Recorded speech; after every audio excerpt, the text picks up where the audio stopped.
Kancane kancane iyozisuka inkungu emehlweni. Ngekhetha igumgedlela Nkosi enkulu Bombela sitimela samampondo. Baba mkhulu mkhulu mkhulu phakathi. Amen. Yebo, isizwe esimnyama lesi siyayithanda inkohliso. Njengoba sikhohliswe ngayo yonke into ngoba phela kuyona kuphela inkolo esikhohliswe ngayo. Nazo ezombusazwe sikhohlisiwe ngazo. Obheka njengoba iqembu elibusayo lalithi lilwela ukuba ulimi lwesiBhunu lungafundwa ezikoleni. Kodwa kwathi uma sekuphethe bona, bathatha izingane zabo bazise kuzo izikolo zamaBhunu ukuze ziyofunda lona lolu limi abazazithi alufuneki eSouth Africa. Bakhokha ezishisiwe manje izimali ukuze izingane zabo ziyothola imfundo engcono yamaBhunu. Ekubeni le mfundo yavalwa yibona eyayitholakala mahhala kuzo izikhungo zikahulumeni. Wonke umuntu omnyama iphupho lakhe ukuthi athole imali eningi ukuze izingane zakhe zizokwazi ukuthi ziyofunda ezikoleni zamaBhunu. Bese bejika bona labantu bethi bakhulula obandlululweni lawo amaBhunu. Ingaba likhona iqiniso kuleyo ndaba? Cha. Kusafana nawo lento ekade ngikhuluma ngayo yazo futhi ezenkolo. Lezi inkolo zethu esizilandelayo zabo phela ubuKristu. Akukho izisenzela khona.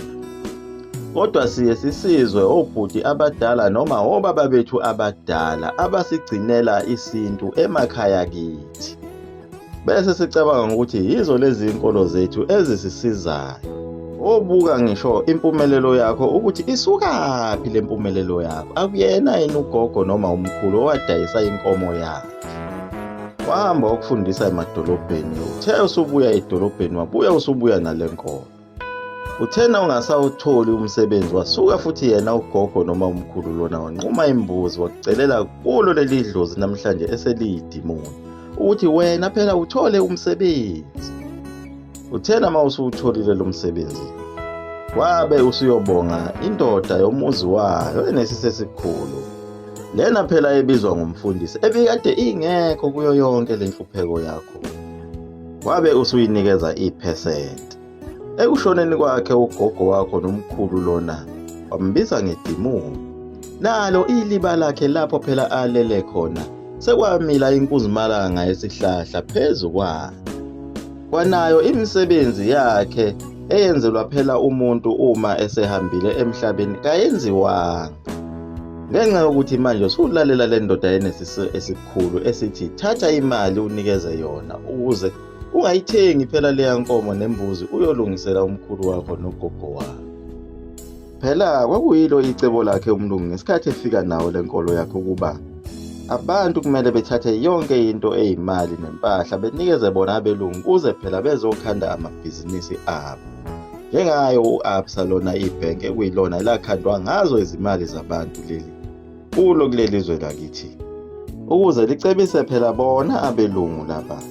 Yebo kunjalo umuntu uyayithanda inkohliso ngoba nale nkolo yakhe ayilandelayo akanakile ukuthi ayikho impumelelo ayitholayo ngayo. Kubonakala uma usugula usuqhamuka usunyonyoba usuza khona phela ekhaya kini noma ekhaya komalume uzofunela indodakazi yakho lena egulayo ukuba beyishisele impela. Yothi ngasinda qinqo uwe futhi loya yayo usubheke esontweni lakho. Kunabantu abakhona emakhaya ukuyibona abasinakele zonke lezi zidingo zakhona emakhaya thina sibe sihleze emadolobheni sidumisa umfana kaSiza Potjela. Umfana phela kaPhuphu siphinde sondle wona lamadoda bese sizitshela ukuthi izibusiso sizithola kubo laba bantu. Kanti cha akunjalo. Iloya baba omdala ohleze ekhaya ukuyena unake ikhaya bese nawe ngenxa ukuthi uxhumeke kuye uthole phela izibusiso. Uma loya muntu ohleze emakhaya engayeka yonke le nto ayenza laphana ilapho uzobona khona ukuthi le nkolo yakho ilandelayo kayikho. Nakuzo izimali lezi phela zomnikelo zitholakala kubo laba bantu bezimbuzi abalandela lona leli dlozi. Ma usuyitholile le mali kulo muntu olandela idlozi uhambe uyonikela ngayo kuye futhi umfundisi wakho. Njengoba nayo imfundiso yakho yonke lena oyitholile njengoba ususebenza namhlanje uyithole kuye umuntu wedlozi. Yebo, nabo abanye abalandeli beGumgedlela abasanda kulijoyina abaqondi ukuthi iGumgedlela likhuluma indaba eyodwa ehlangene, ile nto ekuthiwa phela i-series.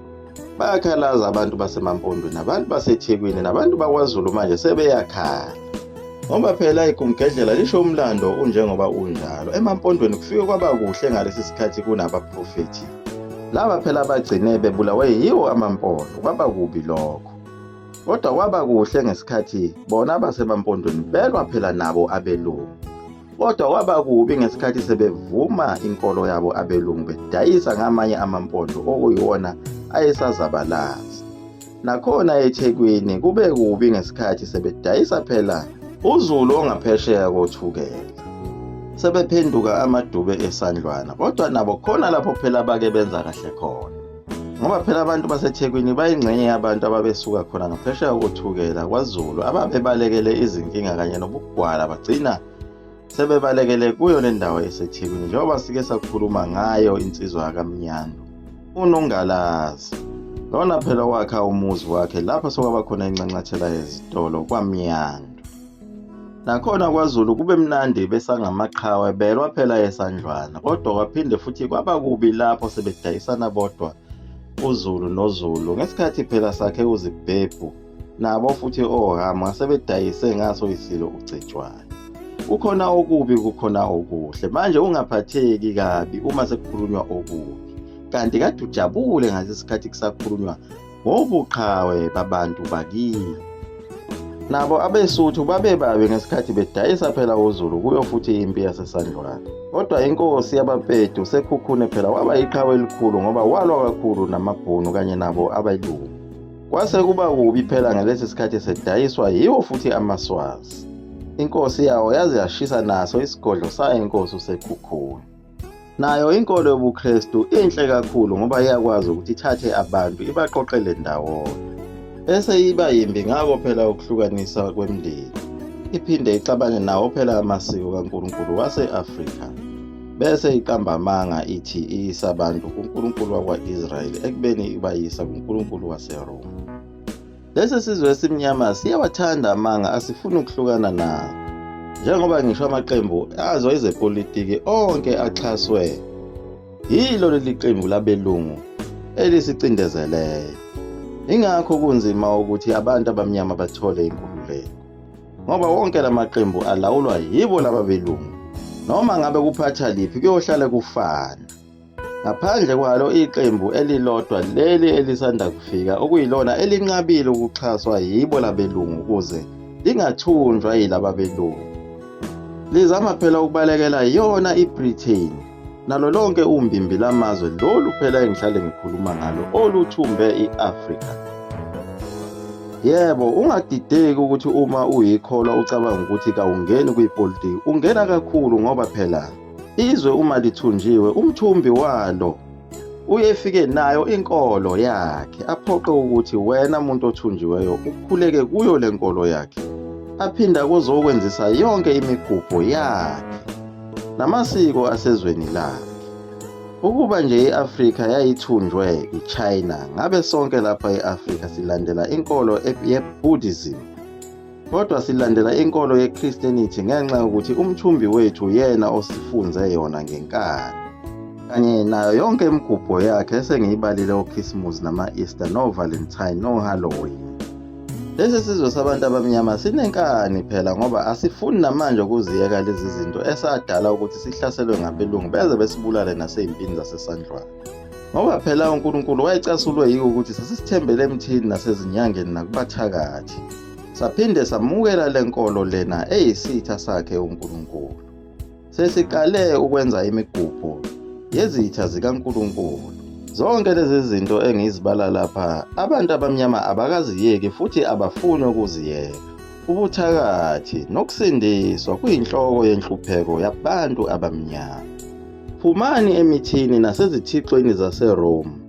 Nibuyele emthethweni kaNkulunkulu lena phela eniyaziyo kodwa eningafuni ukubuyela kuwo.